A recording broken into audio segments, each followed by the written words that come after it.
नमस्कार, मनी गुरु की इस खास पेशकश में आप सभी का स्वागत है। मैं हूं स्वाति रायना। भारतीय निवेशकों के लिए इंटरनेशनल मार्केट में निवेश करने का क्या ये सही समय है? आप इंटरनेशनल मार्केट का एक्सपोजर अपने पोर्टफोलियो में कैसे ले सकते हैं? यूएस मार्केट के अलावा और कहां हैं निवेश के मौके? और कैसे लगता है ग्लोबल मार्केट में निवेश पर टैक्स? आज इसी पर रहने वाली है खास चर्चा। विदेश में निवेश की पूरी एबीसीडी हम आपको बताएंगे। और हमारे साथ इस खास कार्यक्रम में शामिल हो चुके हैं आनंद राठी वेल्थ से ऋषिकेश पालवे और कंप्लीट सर्कल वेल्थ से क्षितिज महाजन हमारे साथ हैं। ऋषिकेश, क्षितिज दोनों का बहुत स्वागत करते हैं मनी गुरु के आज के इस खास कार्यक्रम में। काफ़ी ज़्यादा बज़ क्रिएट है इंटरनेशनल मार्केट्स को लेकर। ट्रंप की वापसी के बाद काफ़ी ज़्यादा कयास लगाए जा रहे हैं कि क्या एक अपॉर्चुनिटी बन रही है, क्या करना चाहिए। थोड़ा सा समझने की आपसे कोशिश करेंगे कि आखिरकार कैसी अपॉर्चुनिटीज़ अभी इंटरनेशनल मार्केट में बनती हुई हम देख पाएंगे। क्षितिज, आपसे पहले समझे, लोग यही जानना चाह रहे हैं कि यूएस मार्केट में अभी निवेश का सही समय है। नमस्कार स्वाति, ऋषिकेश भाई, नमस्कार, एंड टू ऑल व्यूअर्स नमस्कार। स्वाति, आई थिंक बहुत इंटरेस्टिंग फेज है जो आज एक नया चैप्टर शुरू होगा, एक नया अध्याय शुरू होगा यूएस की हिस्ट्री में। आज ट्रम्प वहाँ अपनी ओथ लेंगे और कार्यभार संभालेंगे गवर्नमेंट का। आई थिंक बहुत सारी चीजें यहाँ आपको ये जो भी दर्शक देख रहे हैं उनको माइंड में रखनी पड़ेंगी before they take a decision कि यूएस में कितना इन्वेस्ट करना है, कैसे इन्वेस्ट करना है। तीन चार उसकी चीजें हैं। पहली चीज तो ये है कि देखिए किस तरह की पॉलिसीज लेके आते हैं, बिकॉज बहुत ज्यादा डेट है यूएस के ऊपर। स्टिल यूएस बॉन्ड जो है दुनिया का सेफेस्ट एसेट माना जाता है, काफी पैसा वहां मूव होता है। इक्विटी मार्केट्स ने पीछे बहुत अच्छा किया है। इनफैक्ट अगर आप 2010 से 22 की जर्नी देखेंगे तो नैस्डैक का कंपाउंडिंग रिटर्न ही कुछ 26% के आसपास का है। सो और टेक में कोई भी नया डिस्कवरी हो रहा है, इवोल्यूशन हो रहा है, तो वो यूएस बेस्ड ही आ रहा है। सो ब्रॉड इंडेक्स है यूएस के, और ग्लोबल मार्केट्स में आपके पास और भी ऑप्शन है। पर यहाँ पे पहली चीज, थोड़ा थोड़ा समय लीजिए इन्वेस्टमेंट से पहले, बिकॉज ये बहुत ही सेंसिटिव टाइम है इस समय। और देखिए किस तरह सरकार वहां के मेजर लेती है, एंड उस हिसाब से इन्वेस्ट कीजिए। आप इन्वेस्ट कर भी रहे हो तो 5-10% से 10% से ज्यादा फॉरेन एलोकेशन मत कीजिए। दूसरा स्वाति, यहाँ पे करेंसी का भी एक प्ले है। अभी रिसेंटली हमने देखा है करेंसी रूपी वर्सेस डॉलर, रूपी डेप्रिशिएट हुआ है, तो उसका बेनिफिट जो फॉरेन में आप इन्वेस्ट करते हैं उसका बेनिफिट आपको मिलता है। बट वो कोई जरूरी नहीं है कि वो आप डॉलर के अगेंस्ट रूपी हमेशा वीक ही हो। बट लुक्स लाइक जब तक हमारी इन्फ्लेशन उनसे ज्यादा रहने वाली है और जब तक हम नेट नेट इम्पोर्ट करने वाले हैं, तो हम डेप्रिशिएट होंगे ही होंगे, तो उसका बेनिफिट मिलता है। तीसरा, यूएस के साथ और भी इकोनॉमीज हैं जहां पे आप आई कर सकते हैं ग्लोबल इन्वेस्टमेंट्स को। उससे क्या होता है, आप कंट्री स्पेसिफिक रिस्क को अवॉइड करते हैं। तो आई थिंक ये तीन चार चीजें हैं, आप ध्यान में रखिए और जरूर एलोकेशन लीजिए। There are routes and platforms available जहां पे आप कर सकते हैं। बिल्कुल। और ऋषिकेश, जैसे क्षितिज बता रहे हैं कि हाँ, ऐसे कंडीशंस बन रहे हैं, क्या कुछ रिस्क भी हो सकते हैं apart from of course upsides? Are there downsides too, या कुछ बातें जिनका ध्यान में रखने की जरूरत है? स्वाति जी, पहले तो मैं एक 360 डिग्री व्यू बात करना चाहूँगा। ट्रम्प आपके आने के बाद क्या क्या चेंजेस हुए हैं। दो चीज़ें हुई है। एक तो एक बहुत अच्छी चीज़ हुई है और एक इतनी अच्छी चीज़ नहीं हुई है। जो अच्छी चीज़ हुई है, जो उन्होंने बोला था कि टैक्स रेट या टैक्स की दरें जो है वो कम करेंगे, तो वो कॉर्पोरेट अर्निंग्स के हिसाब से काफी फायदेमंद होगा। और कॉर्पोरेट अर्निंग्स जब अच्छी होती है तब वैल्यूएशंस अच्छे होते हैं और मीडियम टर्म के लिए काफी अच्छा साबित हो सकता है। दूसरी चीज जो काफी अच्छी नहीं है, जहाँ पे उन्होंने इंटरनेशनल टैरिफ्स बढ़ा दिए। जब इंटरनेशनल टैरिफ्स बढ़ जाते हैं तो इंपोर्ट का जो खर्चा होता है वो ज्यादा बढ़ जाता है, उसकी कीमतें बढ़ जाती है, तो उसके वजह से इनकरिंग कॉस्ट भी बढ़ जाती है। तो ये दो चीजें हुई है। लेकिन जीडीपी अगर हम देखें तो काफी पॉजिटिव ट्रेजेक्टरी में दिखाई देता है। 2-3% का जीडीपी ग्रोथ दिख रहा है। इन्फ्लेशन काफी कंट्रोल में है। इंटरेस्ट रेट जो है वो भी काफी कंट्रोल रेट में है। फिस्कल डेफिसिट वो काफी नैरो होते हुए दिख रहा है। तो ये काफी मैक्रो इकोनॉमिकल फैक्टर जिसे हम देखते हैं फॉर अ लॉन्गर पर्सपेक्टिव, वो भी काफी अच्छे दिख रहे हैं।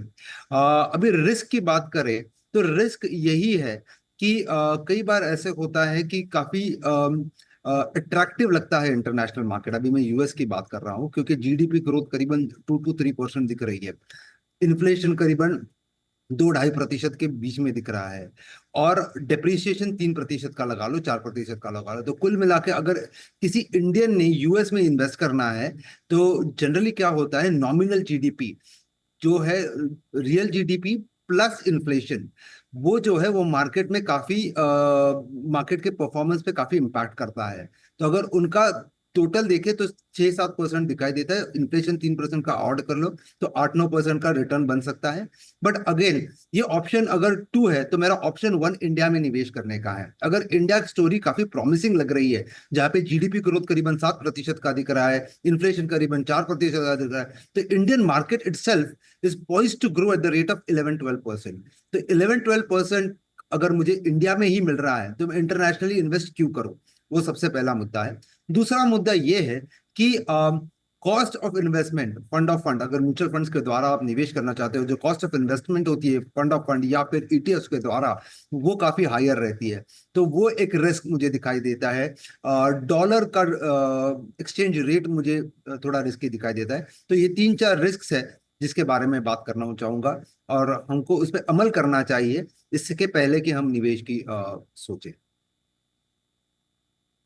बिल्कुल, तो ये कुछ फायदे हैं, कुछ ऐसे रिस्क भी हैं। निवेश करने से पहले आप डेफिनेटली आपको अपने पोर्टफोलियो में इंटरनेशनल फ्लेवर डालना है, तो ये कुछ बातों का ध्यान में रखने की ज़रूरत है। पर करें कैसे इन्वेस्टमेंट? क्या तरीके हैं क्षितिज आज के टाइम पे यूएस मार्केट में इन्वेस्टमेंट के? Swati, basically they are 4 ways जो ब्रॉडली आप इन्वेस्टमेंट कर सकते हैं। एक, हमारे इंडियन म्यूचुअल फंड्स ही आपको ऑफर करते हैं यूएस ओरिएंटेड फंड्स, जहां पे आप अब इस समय सारे फंड्स ओपन नहीं है इन्वेस्टमेंट्स को लेके, पर कुछ फंड जो ओपन है मैं उसके बारे में बताऊंगा कि दैट जहां पे आप म्यूचुअल फंड रूट के थ्रू ही आप कोई इंडेक्स फंड या फिर कोई एक्टिव मैनेज फंड आप ले सकते हैं।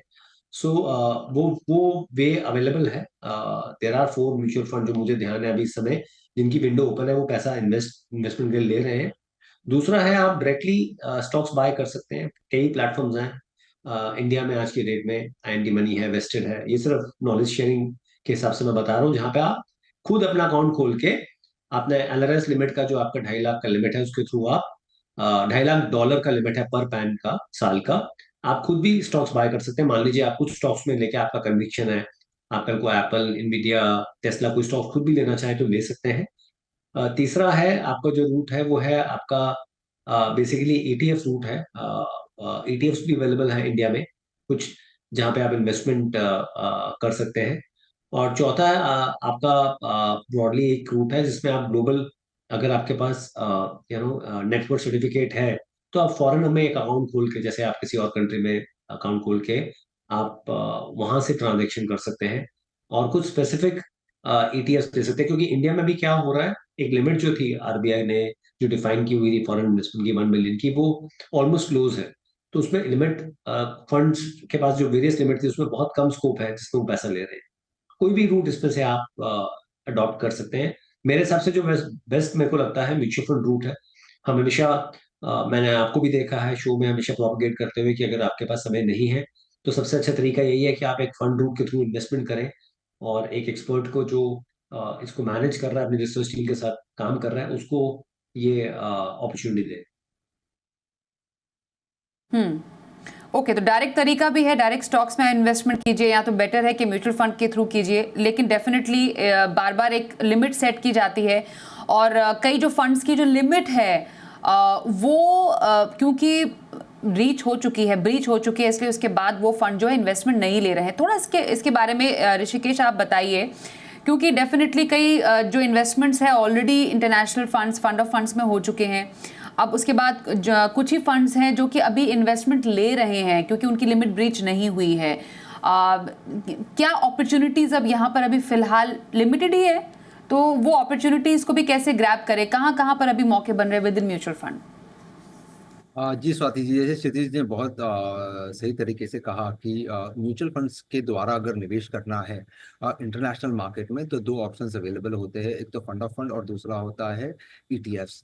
तो अगर हम लिमिट की बात करें तो ओवरऑल लिमिट अगर हम देखें तो करीबन 7 बिलियन यूएस डॉलर्स की लिमिट है, जो अधिकतर फंड हाउसेस ने एग्जॉस्ट कर दी है। अब इसी 7 बिलियन यूएस डॉलर्स में ईटीएफ्स की भी एक लिमिट होती है, 1 बिलियन यूएस डॉलर्स की ईटीएफ की लिमिट होती है। इसके अलावा हर फंड हाउस को अप टू 1 बिलियन में निवेश करने की अनुमति होती है। तो ये कुछ लिमिट्स है जहाँ पे कुछ रुकाव आ सकते हैं। जैसे हमने पहले देखा कि यूएस मार्केट या इंटरनेशनल मार्केट्स काफी अट्रैक्टिव लग रहे हैं, लेकिन ये लिमिट्स के कारण कई फंड हाउसेस ने नया पैसा लेना या इंक्रीमेंटल इन्वेस्टमेंट जिसे हम कहते हैं वो लेना बंद कर दिया है, और उसके चलते क्या हो रहा है कि लोग निवेश नहीं कर पा रहे। एक अपॉर्चुनिटी शायद दिख रही है, लेकिन निवेश करने का जो माध्यम है वो काफी रिस्ट्रिक्टेड हो गया है, जिसके वजह से काफी पाबंदियां आ सकती है। तो ये लिमिट्स है जिसके बारे में मैं बात करना चाहूँ। एलआरएस अभी जो लिबरलाइज रेमिटेंस स्कीम है उसके तहत भी विदेश पैसे भेज सकते हैं। बहुत काफ़ी क्षितिज हो हल्ला हुआ था जब इस पर जो टीसीएस था उसको बढ़ा दिया गया।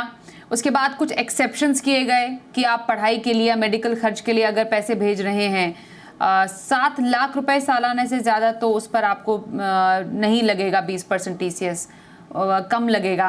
लेकिन उसको शायद फिर से रिवर्स करके वापस 20% कर दिया गया। थोड़ा कंफ्यूजन काफ़ी ज़्यादा पिछले कुछ महीनों में हमने देखा था उस होते हुए।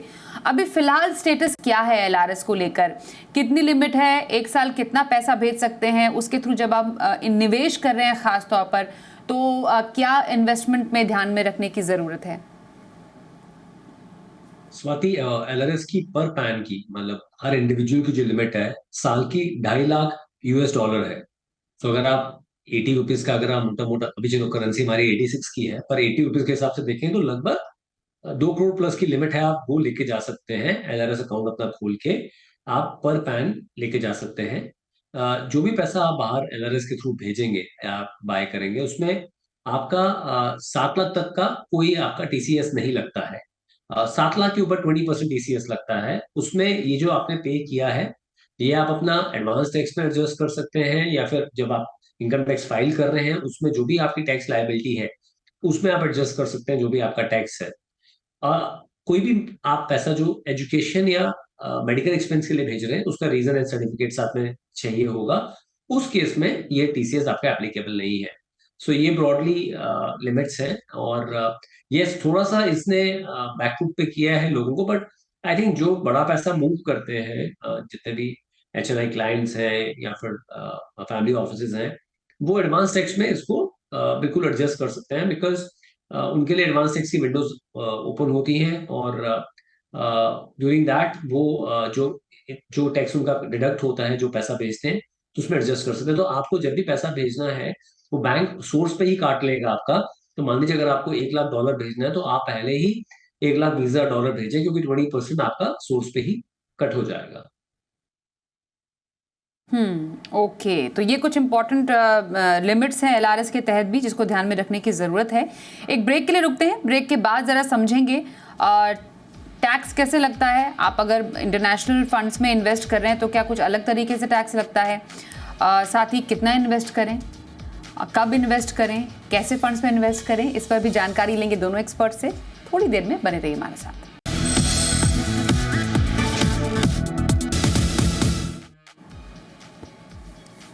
तो क्या विदेश में या इंटरनेशनल बाजार में यूएस मार्केट्स में इन्वेस्टमेंट का भी सही टाइम है? हम दोनों एक्सपर्ट से जानकारी ले रहे हैं। ऋषिकेश पालवे और क्षितिज महाजन हमारे साथ है। ऋषिकेश, इन्वेस्टमेंट इंटरनेशनल मार्केट में करनी है, हर कोई काफ़ी एक्साइटेड हो सकता है कि बड़ी से बड़ी कंपनियां जो हैं उसमें उनको इन्वेस्ट करने का मौका ज़रूर मिले, पर ये प्रपोर्शन या परसेंटेज कितना रहे किसी के पोर्टफोलियो में? क्योंकि आप हद से ज़्यादा भी कर सकते हैं। थोड़ा यूफोरिया के तहत आपने सोचा कि थोड़ा ज़्यादा पैसे डाल लें, पर एक आइडियल एलोकेशन क्या रहे? स्वाति जी, एसेट एलोकेशन की जब बात होती है या ज्योग्राफी वाइज एलोकेशन की बात होती है, तो एलोकेशन जो है वो आपके टारगेट के ऊपर निर्धारित होता है कि निर्भर होता है। अगर आपका टारगेट करीबन 14-15% बनाने का है, तो इंडियन मार्केट इटसेल्फ आपको 14-15% का टारगेटेड रिटर्न दे सकेंगे। लेकिन अगर किसी को एक फ्लेवर, जैसे आपने पहले भी कहा था कि इंटरनेशनल फ्लेवर चाहिए, तो मेरे हिसाब से इसका प्रोपोर्शन जो है करीबन 5 से 10% के बीच में होना चाहिए, और उससे ज्यादा नहीं होना चाहिए, क्योंकि पोटेंशियल जितना है यूएस मार्केट का, इंक्लूडिंग डिप्रिशिएशन देख के, करीबन 9 से 10% का रिटर्न बन सकता है। तो उस हिसाब से अगर 9 से 10% का रिटर्न बन रहा है, तो इंडियन मार्केट में 13-14% इंक्लूडिंग अल्फाज एंड एवरीथिंग अगर मिल रहा है, तो 4-5% अगर इंक्रीमेंटल मिल रहा है, तो इंडियन मार्केट्स काफी प्रॉमिसिंग लगती है। यहाँ पे निवेश करना चाहिए। लेकिन अगर किसी को इंटरनेशनल फ्लेवर चाहिए, तो करीबन 5% के हिसाब से आप एलोकेशन कर सकते हो। स्वाति जी, एक बहुत इंटरेस्टिंग फैक्ट है कि किसी भी कंट्री का इक्विटी भी उसके डेट के ऊपर निर्भर होता है। जो जैसे विस्तार में बात करना चाहूंगा, इंडिया इंडिया का डेट रेट करीबन 10 साल का जी से यील्ड करीबन 7% का है। इक्विटी मार्केट का एक्सपेक्टेड रिटर्न करीबन 11-12% है। करीबन मार्जिन आप 4-5% का देखते हैं। जब हम यूएस को देखते हैं, यूएस का इंटरेस्ट रेट करीबन 1.5 से 2% का होता है। उसमें आप 4-5% ऐड भी कर लो फ्रॉम इक्विटी परस्पेक्टिव, तो वहां पे 6-7% का रिटर्न बनता है। और हमने जब S&P 500 का डेटा देखा पिछले 10-15 सालों के लिए, रिटर्न्स कुछ करीबन 60-7.5% के बने हैं। तो इस हिसाब से मैं कहना चाहूंगा कि अगर आपको निवेश करना है इंटरनेशनल फंड्स में या यूएस मार्केट में, तो just for fun of it 5% से ज्यादा आप निवेश ना करें। बिल्कुल, तो 5% से ज़्यादा आपको इंटरनेशनल जो है फंड में इन्वेस्टमेंट करने की ज़रूरत भी नहीं है, उतना आपके लिए इनफ है। पर इम्पॉर्टेंट जो पार्ट ये रहता है कि टैक्स कैसा लगेगा। क्षितिज, ज़रा बताइए कि टैक्सेशन कैसा लगेगा, क्योंकि बजट में हमने देखा जब जुलाई में बजट आया था इलेक्शन के बाद का 2024 में कुछ चेंजेस हुए थे। जो ओवरसीज़ जो फंड ऑफ फंड्स थे उनमें कुछ बदलाव हुए थे, जिसके बाद ऐसा कहा जा रहा था कि शायद इनमें जो इन्वेस्टमेंट है वो शायद थोड़ा सा और आकर्षित हो जाए। तो क्या ऐसा सिचुएशन है? क्या कुछ इन्वेस्टमेंट बढ़ा इन इंटरनेशनल या ओवरसीज एफओएफ आफ्टर दैट?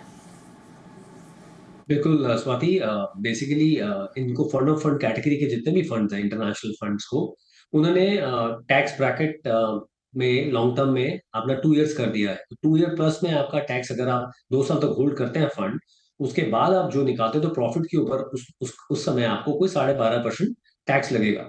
और 2 साल से अगर पहले निकालते हैं, जो आपका शॉर्ट टर्म में आएगा, तो आपका कोई 20% टैक्स लगेगा। जो इक्विटी का 1 ईयर का है, फंड ऑफ फंड यूएस या फिर कोई भी इंटरनेशनल फंड्स को कैटेगरी को उन्होंने 2 साल का टाइम फ्रेम में डाल दिया है, 2 साल वाले में। और अगर आप ईटीएफ करते हो, कोई कोई फॉरेन फंड का ईटीएफ करते हो, तो वो इक्विटी की तरह बिल्कुल ट्रीट होगा। 1 साल के ऊपर आपका लॉन्ग टर्म 12.5, और लेस देन दैट आपका कोई लगभग 20% शॉर्ट टर्म कैपिटल गेन आपका आएगा 1 साल से कम है। तो ये दो दो ब्रैकेट्स हैं आज की डेट में, ETF versus fund of fund.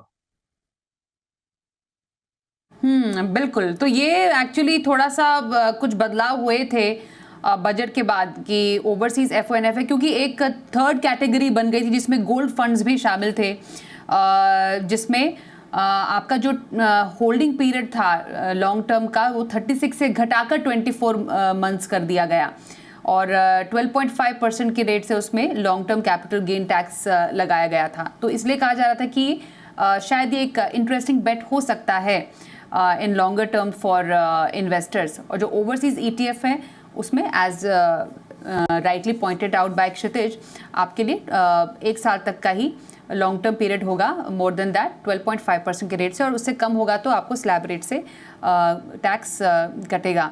तो टैक्सेशन, एक very quick view from Rishikesh, एक टैक्सेशन एक अट्रैक्टिव पॉइंट है या एक पॉइंट टू बी कंसिडर्ड है while investing in international funds? में भी निवेश करने का बहुत एक अहम मुद्दा होता है। मैं कहना चाहूंगा कि कोई भी निवेश करते हो आप, डोमेस्टिकली करो इंटरनेशनली करो, कई बार काफी सारे प्रोविजंस होते हैं जो एक दूसरे को सेट ऑफ का प्रोविजन देते हैं। इंडिया के टैक्स पार्लांस में अगर आप देखो तो काफी सारे सेक्शंस है जो यूज भी नहीं होते। अगर उनको यूज करना है तो डोमेस्टिक फंड्स में अगर निवेश करते हो तो उसकी यूज करने की प्रोबेबिलिटी बढ़ सकती है। इंटरनेशनल फंड्स में दो बाउंड्रीज का हम इस्तेमाल कर रहे हैं निवेश करने के लिए। काफी पेचीदा हो सकता है, मैंने कह रहा हूं कि ये पेचीदा होता है, पर पेचीदा हो सकता है। इसके कारण मैं कहूंगा कि उसको हम इग्नोर कर सकते हैं तो बिल्कुल करना चाहिए और डोमेस्टिक मार्केट्स में निवेश करना चाहिए। यहाँ पे रिटर्न्स की भी गुंजाइश है और कॉम्प्लिकेशन टुवर्ड्स टैक्सेशन भी काफी लो है। तो ये दो चीजें कहना चाहूंगा मैं स्वाति जी। बिल्कुल, तो आप इंटरनेशनल फंड्स में इन्वेस्ट कीजिए। जैसा क्षितिज भी बता रहे थे, कुछ फंड्स में इन्वेस्टमेंट वो ले रहे हैं। ICICI Pru US blue chip equity fund है, मोतीलाल ओसवाल का S&P इंडेक्स फंड है, एडलवाइस यूएस टेक्नोलॉजी इक्विटी है, Franklin India feeder Franklin US opportunity fund है। कुछ फंड्स हैं, investment opportunities are still there, पर कुछ ज़रूर बातों को ध्यान में रखते हुए आपको यहाँ पर इन्वेस्ट करना चाहिए। थैंक यू सो मच, दोनों ही एक्सपर्ट्स का करेंगे हमारे साथ आज के इस खास कार्यक्रम में शामिल होने के लिए। ब्रेक का भी वक्त हो गया है, देखते रहिए जी बिजनेस।